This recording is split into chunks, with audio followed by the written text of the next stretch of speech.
So, what if I told you the United States, the undisputed global superpower we know today, actually came this close to completely collapsing before it even got off the ground?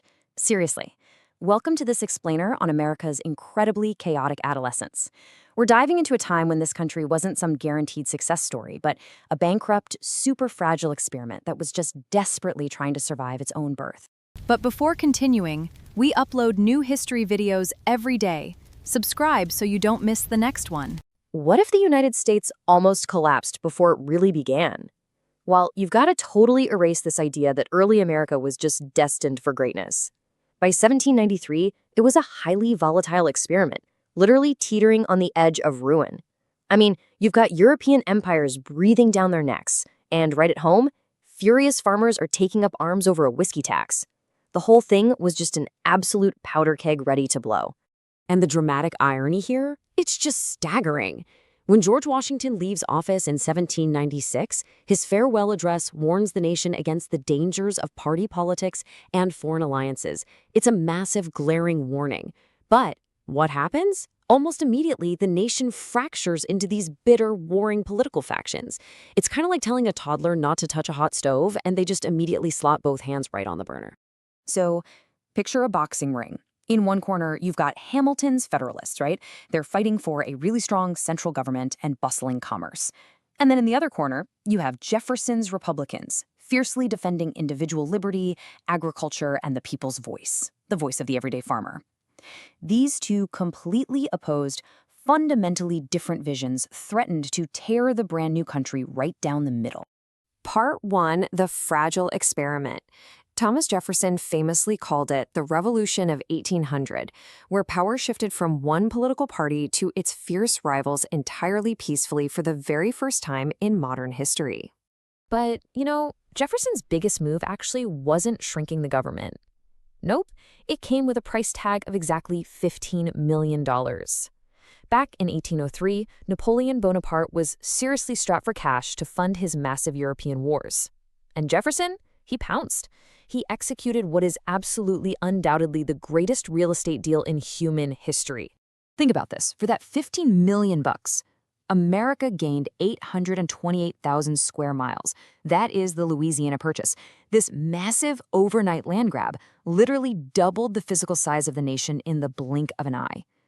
But quietly, right beneath the surface of this incredible triumph, it set the stage for future, incredibly bloody conflicts over who would actually control this new frontier and, what laws would govern it. Part 2, Surviving the Storm. Fast forward a bit to James Madison's presidency, and existential threats are suddenly piling up fast. You've got British warships seizing American sailors, and a massive native confederacy led by Tecumseh violently resisting expansion. And the result of all that pressure is the War of 1812. Which brings America to its absolute lowest point.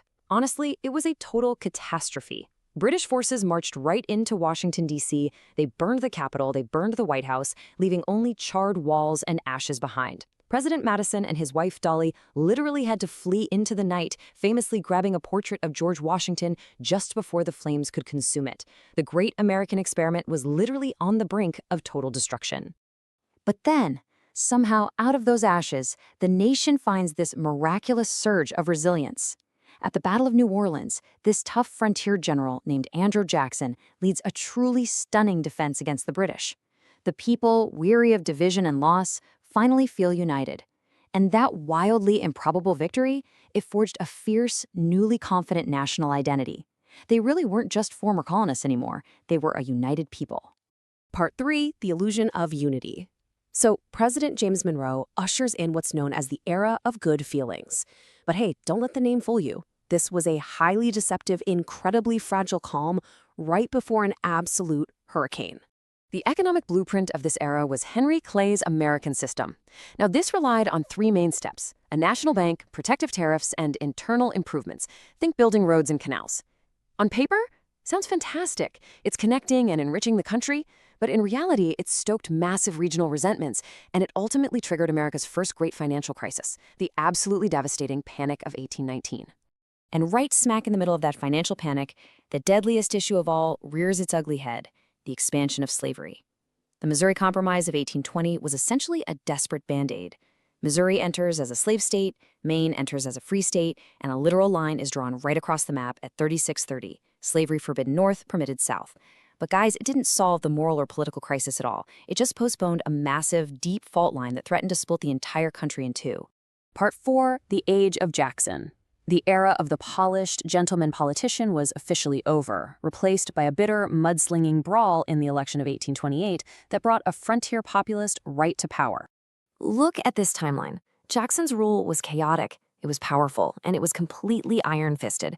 In 1830, he pushes through the brutal Indian Removal Act. By 1832, he is violently vetoing the National Bank, just aggressively dismantling the financial establishment. And that very same year, South Carolina tries to nullify federal tariffs, and Jackson basically threatens to send in the military. He expanded presidential power in ways absolutely no one had ever seen before. But this era holds a really dark central paradox. On one side, you have expanded democracy, a massive surge in voting rights and political mobility for the common white man. But on the exact same token, you have deepening exclusions, the forceful, brutal displacement of Native Americans along the Trail of Tears, and the aggressive expansion of slavery. So as political freedom expanded for some, tyranny firmly and tragically hardened for others. Part 5, Destiny and Division. Moving into the 1840s, a recovering economy gave America this insatiable, super aggressive hunger for land that pushed the nation inexorably toward war.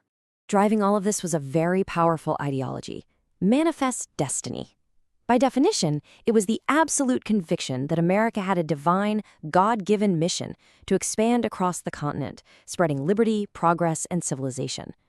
This concept became the ultimate ideological justification. It fueled an unstoppable westward expansion right into Texas, Oregon, and Mexican territory. Enter James K. Polk in the election of 1844. His promises were incredibly bold. Annex Texas, claim Oregon, buy California. He was basically guaranteeing voters a massive continent-spanning empire. And the crazy part? He was fully prepared to provoke a war just to make it happen. And provoke a war he absolutely did. After sending troops into disputed border territory, a skirmish inevitably breaks out. Polk goes straight to Congress and declares, "American blood has been shed on American soil." Now, it was highly controversial. Even Abraham Lincoln questioned the specifics of it at the time. But it worked. Polk used his 1846 clash to launch the Mexican-American War, violently pushing American borders deep into the Southwest. The result of that war is codified in the 1848 Treaty of Guadalupe Hidalgo. America secured over 500,000 square miles of territory. They grabbed California, Nevada, Utah, Arizona, literally nearly a third of Mexico's land in one single swoop. And in just a wild twist of historical timing, gold was discovered in California that very same year, triggering an absolute human flood westward. But this brings us to our final, pretty chilling question. The nation had conquered the continent, but could it survive itself? Because every single new acre of land gained out west was like throwing a match onto a powder keg. It violently reignited the explosive moral and political debate over whether those new territories would be slave or free. America had won its grand empire for sure, but in doing so, it set the absolute perfect stage for the Civil War. So, what do you think happens when a country expands faster than its own conscience? Thanks for joining me on this explainer. Keep asking those hard questions and keep exploring the history that made us.